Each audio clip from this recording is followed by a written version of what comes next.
All right, my friends, how does the great state of Mississippi tax you with $60,000 in income in retirement?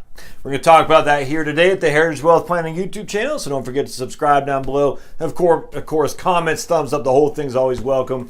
And you can always go to the heritagewealthplanning.com, heritagewealthplanning.com. On the top right, you'll see where it says Tax Tools. So you click on Tax Tools, it'll be the interactive tax tool. You have three different ones. You'll have the Tax Foundation federal tax tool, which you can create all kinds of different scenarios based on your circumstance. Scroll down, the next one will be the Smart Asset one, which would be the state one we're going to talk about here.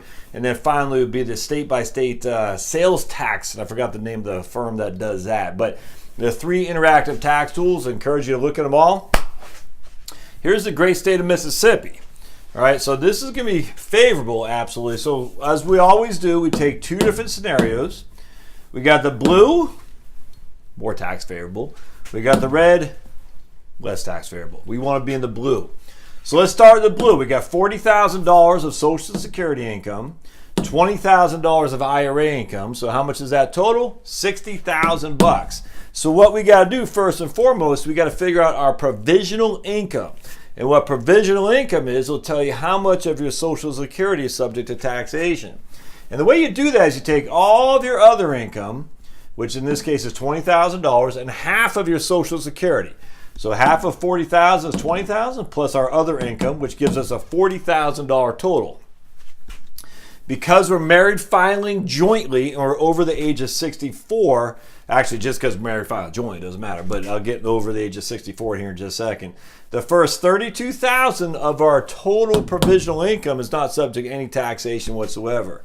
The next amount from 32 to 44, 50% of that amount is subject to taxation. So in this case, $40,000 minus 32 is $8,000. Half of that, 50%, is $4,000. All right, so $4,000 of our total Social Security is subject to taxation.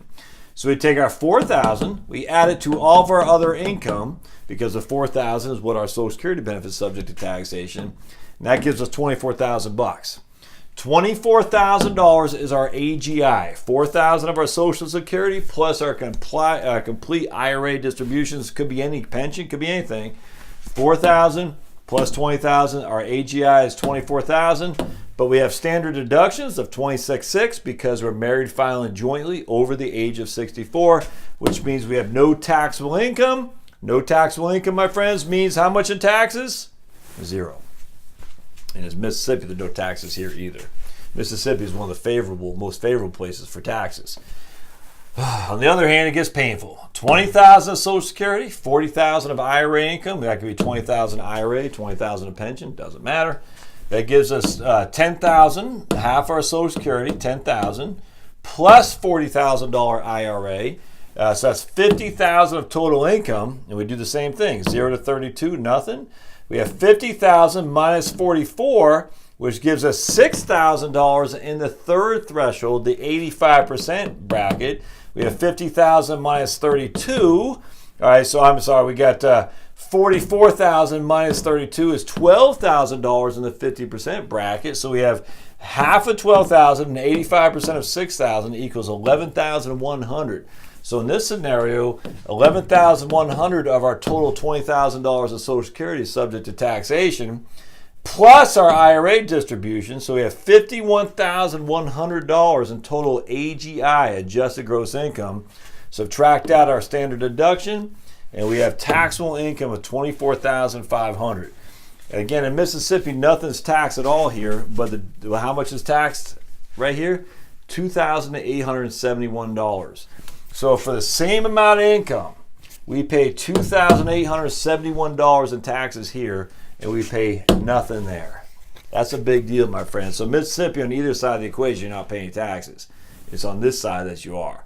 $2,871 simply because of where your income comes from. It comes from Social Security, the predominant amount, you're going to be in a wonderful place. It comes from your IRA or pension, and a minimal amount from Social Security, you're going to pay taxes. All there is to it. So I hope this helps as always. If you like what you see here, don't forget to subscribe, comments, the whole thing's welcome. Go to the blog at heritagewealthplanning.com. Look into moving money from your IRAs to avoid taking Social Security early. Take Social Security later, and it'll save you big bucks on taxes. See you next time. Thanks, guys.